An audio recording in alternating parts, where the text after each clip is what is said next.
ઓમ શાંતિ. 8 August 2025. સાત છે મીઠા બાળકો, સદા આ જ ખુશીમાં રહો કે આપણે 84નું ચક્ર પૂરું કર્યું. હવે જઈએ છીએ પોતાના ઘરે.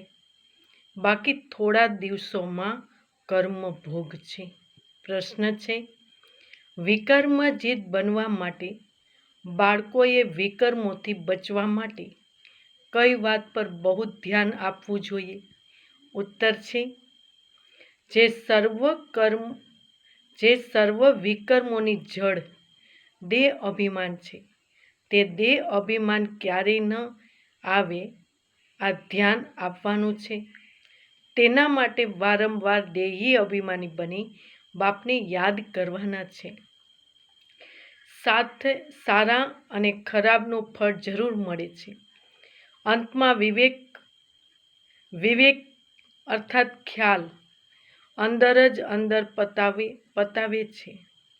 પરંતુ આ જન્મના પાપના બોજને હલકો કરવા માટે બાપને સાચું સંભળાવો.